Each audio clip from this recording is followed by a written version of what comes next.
Soy Guillermo Arduino en Miami por Camilo Egaña esta semana. Bueno, primero hablábamos del huracán Harvey, que entró 2 veces a territorio estadounidense, y ahora estamos preocupados por el huracán Irma. Pero Irma es mucho más grande, mucho más poderoso que el huracán Harvey. Vamos a mostrarles la imagen de satélite, un par de datos que hay que darles sobre este sistema. Muy bien organizado, está todavía en el centro del Océano Atlántico. Mostremos la imagen de satélite primero, por favor, después la trayectoria. Quiero que vean las características del sistema, que es bastante bien formado. Ahí está. En este momento, el ojo atraviesa probablemente lo que los meteorólogos le llaman el ciclo de renovación del ojo del huracán.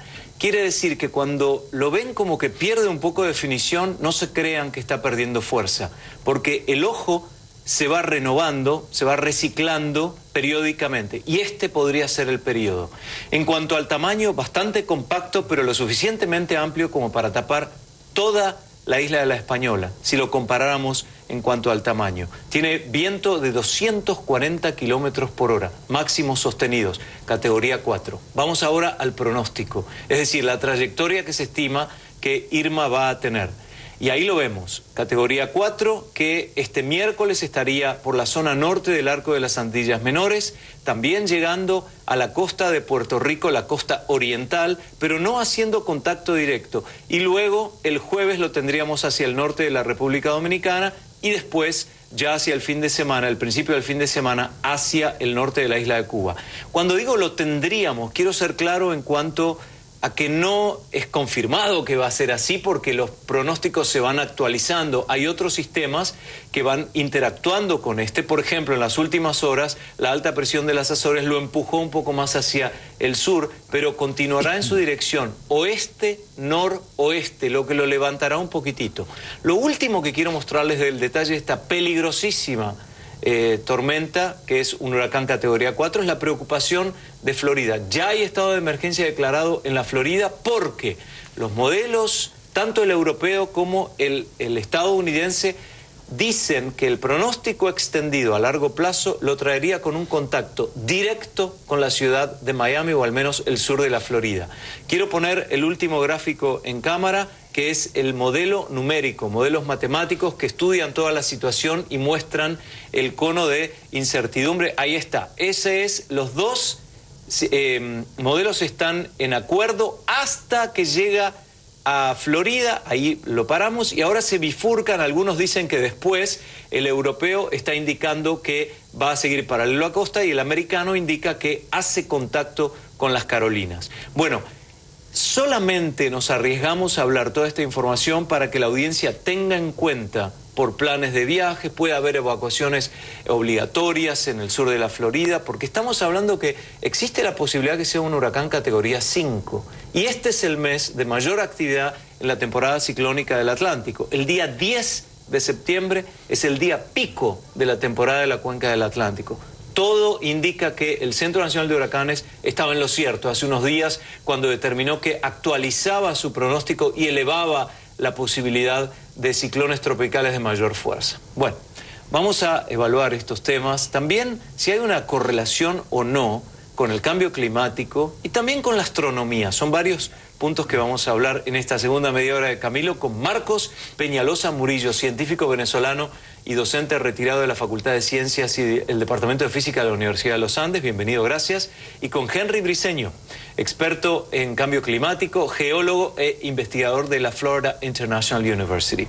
Vamos a comenzar preguntándonos, para la población en general, Marcos, ¿es posible relacionar un ciclón tropical con el cambio climático? Los ciclones son fenómenos, o los huracanes, que ha hecho presencia en el Caribe desde tiempos muy antiguos, ¿no? Ellos están sometidos a un ciclo, como usted lo ha mencionado, en el mes de septiembre, que es un pico. Pero la pregunta que usted hace y que se hace todo el mundo es si el cambio climático intensifica la magnitud de los huracanes y su frecuencia. Yo quiero hacer la siguiente aclaratoria al público latinoamericano. hay una confusión con la definición de cambio climático. El documento de las Naciones Unidas sobre cambio climático, en sus primeros artículos, define lo que es cambio climático y lo hace de una manera ad hoc. Ad hoc significa que a los efectos del presente convenio marco de cambio climático se entenderá por como la parte que los seres humanos pueden contribuir al cambio climático. Entonces, para mí, ahí se crea una confusión, porque en mi concepto, cambio climático significa cambio de clima. Y clima es la continuidad de la conducta de una situación meteorológica repetida. Por ejemplo, anual. Claro. Está el invierno, el verano, la primavera y el otoño. Eso es clima. Ahí tenemos el primer cambio climático. Claro. O sea, las estaciones cambian. Entonces, es importante hacer en este programa, a los efectos de entendernos bien, que cambio climático, por definición del Convenio Marco de las Naciones Unidas, es aquella parte que el hombre puede contribuir para alterar el funcionamiento del sistema climático mundial. Le hago una repregunta mientras tanto, un paréntesis, porque se habla mucho de la emisión de gases, pero la población y su crecimiento, la construcción de hogares, por ejemplo, la deforestación, que es una actitud del hombre por una cuestión natural, sucede en Indonesia, sucede en Malasia, sucede en Haití, son acciones que no necesariamente involucran un agente externo, sino que afectamos la tierra, porque tenemos más pavimento, menos césped, menos pasto, menos tierra. Eso puede afectar al cambio climático. Sí, pero entonces tenemos que ubicarnos en la escala temporal y espacial de un cambio climático. En otras palabras, lo que usted está diciendo es que hay cambios microclimáticos, cambios mesoclimáticos y cambios macroclimáticos. El cambio microclimático se refiere a un área como una ciudad, por ejemplo.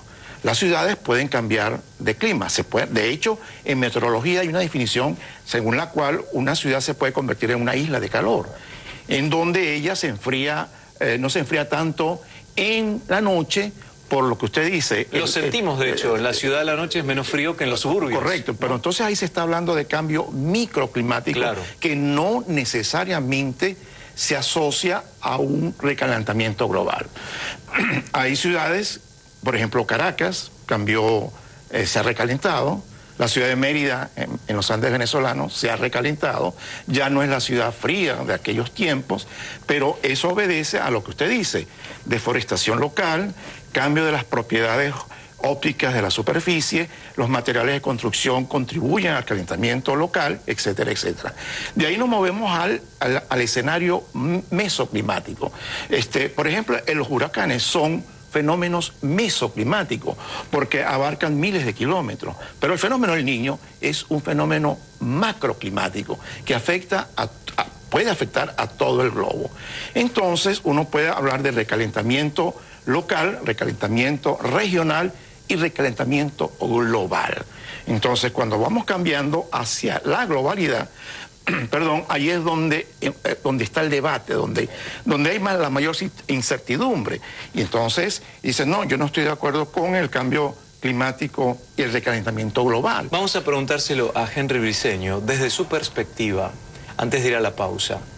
Porque en general los científicos se inclinan a decir que esto es una cuestión de rutina y repetido en la historia, y no de la historia nuestra, la historia del planeta. ¿Cuál es su posición? Primero te voy a decir, no es solamente mi posición, es la posición del 97% de los científicos del mundo. Claro. Que estamos de acuerdo en que hay cambio climático. Y cambio climático entendido como todo ese cúmulo de cambios que hay, entre ellos precipitaciones más copiosas, entre ellos sequías más extensas y más pronunciadas como las que estamos viviendo en este momento. En este momento hay dos cosas interesantes. Harvey, la tormenta que ha batido todos los récords de precipitación en el mundo. ¿Okay? Ese evento solo puede tener lugar cuando nosotros tenemos una atmósfera más caliente que pueda contener más agua.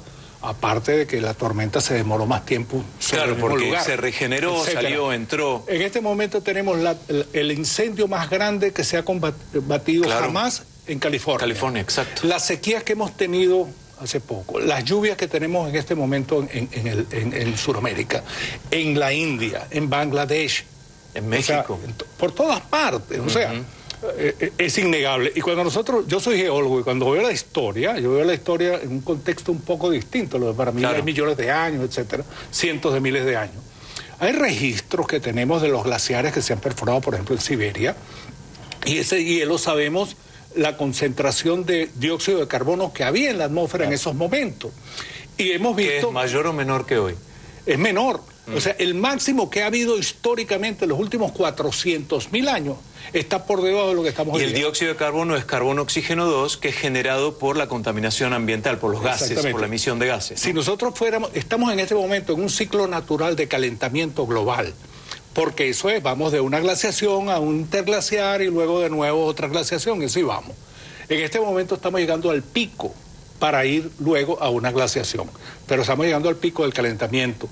En este momento, en condiciones normales, debiéramos tener alrededor de 320 partes por millón de dióxido de carbono en la atmósfera. Tenemos 406. Esa diferencia es nuestra. Ahora, ¿se puede combatir desde el punto de vista natural? Por ejemplo, con forestación. Por ejemplo, Sí. con un control de la emisión de gases. ¿Es posible? Claro, y al mismo tiempo, por ejemplo, ¿qué ocurrió en Houston con Harvey? Que Houston es la ciudad menos planificada y el desastre mayor urbano que hay en este país. ¿Okay? En Houston no se ha respetado, en Houston no tiene ni siquiera plan de desarrollo urbano. ¿Okay? Las áreas, ahí hay 6 estacionamientos por habitante. Eso significa zonas impermeables donde no hay posibilidad de que los suelos absorban el agua se va en escorrentía y nos inunda. O sea, ese es un desastre anunciado.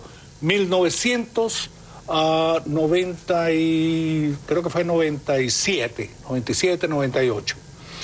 Hay un reporte del gobierno de los Estados Unidos con relación a las inundaciones, cuando hubo aquellas inundaciones muy fuertes en el centro de los Estados Unidos, Missouri, Claro, etcétera. claro. Okay. Hay un reporte que hizo un general de brigada en aquel momento para la administración Clinton. Todas las recomendaciones que se hicieron ahí, y por cierto, ese informe se presentó en Houston porque era donde había mayores problemas para el futuro. Esto fue una inundación anunciada desde hace 24 años. O sea, nosotros no solamente que estamos contribuyendo al calentamiento, sino que no estamos tomando las medidas necesarias para protegernos tanto de lo natural como de lo que nosotros estamos causando. Y cuando decimos que no tomamos las medidas, debemos plantearnos también y la voluntad política y la responsabilidad de los académicos y la responsabilidad en casa generando o educando a las nuevas generaciones. Somos todos responsables. Estamos hablando de la situación que vivimos hoy y anecdóticamente incluimos al huracán Irma, que está amenazando el continente americano en estas horas.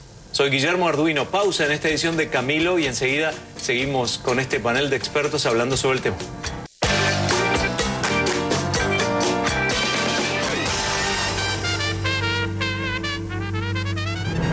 Los que no somos expertos tenemos que tener mucho cuidado cuando hablamos de climatología, meteorología, astronomía, cualquier ciencia, porque en realidad es muy difícil hablar de eso o fácil de cometer errores.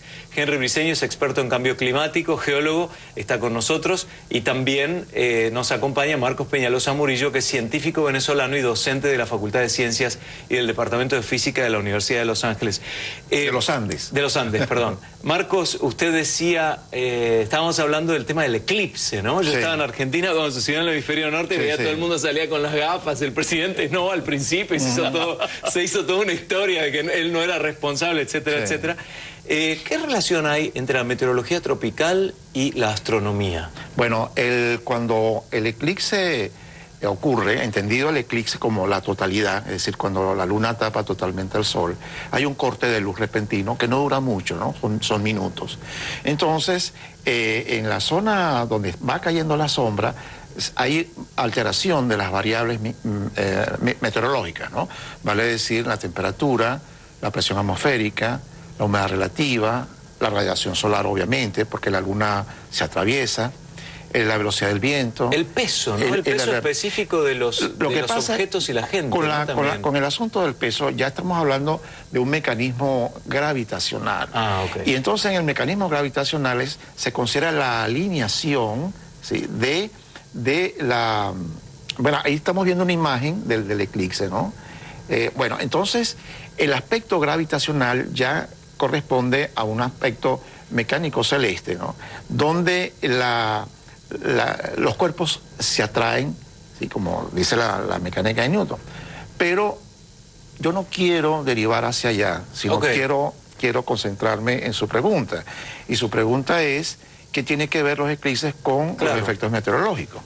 Entonces, yo fui invitado por el Departamento de Astronomía del Williams College en Massachusetts para formar parte de la expedición que fue a Salem, Oregon, a observar el eclipse. Y a mí me correspondió coordinar las mediciones meteorológicas y las mediciones ópticas del cielo.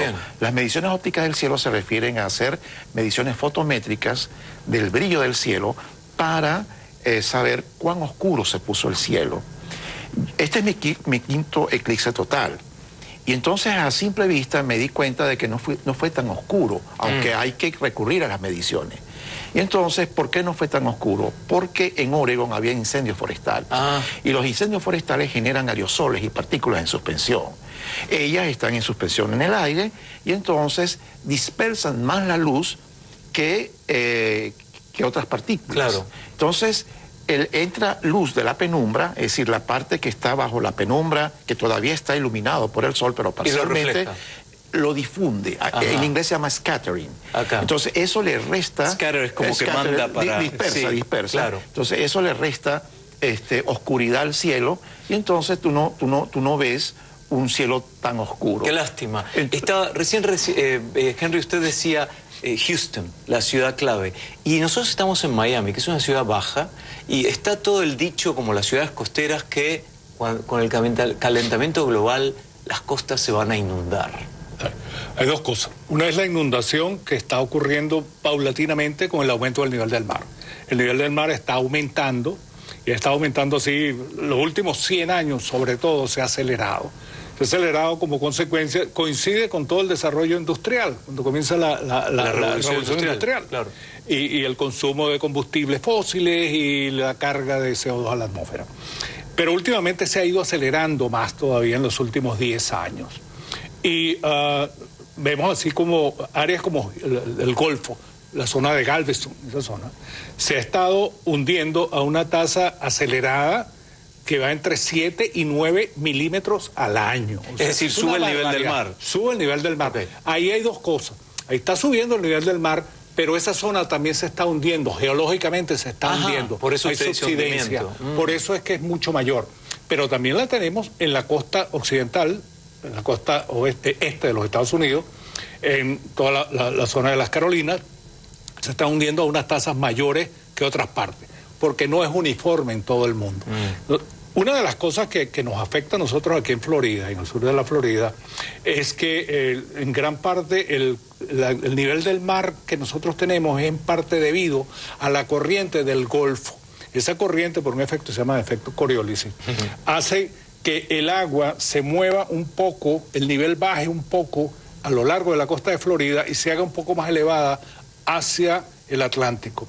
Si esa corriente disminuye su velocidad, este proceso, y entonces contribuiría a un mayor aumento del nivel del mar, que lo estamos viendo. Bueno, tenemos una pausa más, pero tenemos más tiempo, nos quedan como 5 minutos para dialogar sobre eso, porque tenemos que hablar de nuevo de nuestra incidencia, ¿no? A ver, ¿y qué pasa en los polos también, en el norte y en el sur, que son completamente diferentes desde el punto de vista geológico? Pausa y volvemos.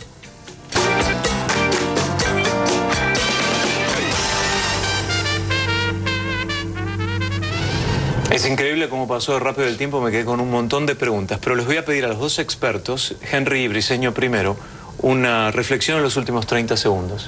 Ok. Es importante, sobre todo en este momento cuando nos viene Irma. Irma es un huracán extremadamente grande. Si llegase a precipitar a llover tanto como llovió Harvey, nosotros vamos a tener problemas graves de inundación.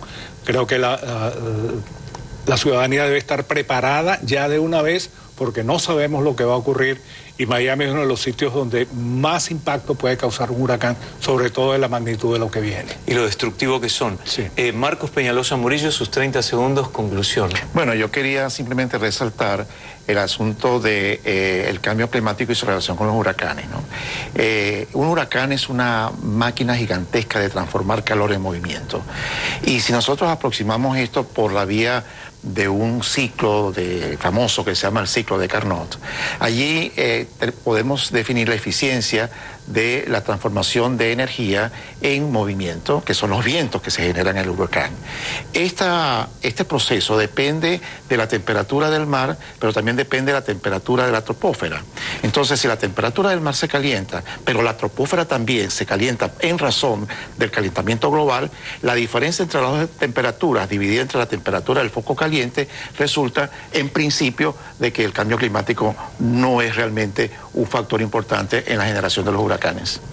Son las últimas palabras. Seguimos de cerca, por supuesto, el desarrollo del huracán Irma, su relación con el cambio climático. Gracias, Marcos Peñalosa Murillo. Henry Briceño, buenas noches. Gracias. Señoras, señores, gracias por participar en esta edición de Camilo. Nos vemos mañana y prestándole muchísima atención a las noticias más importantes del mundo. Buenas noches.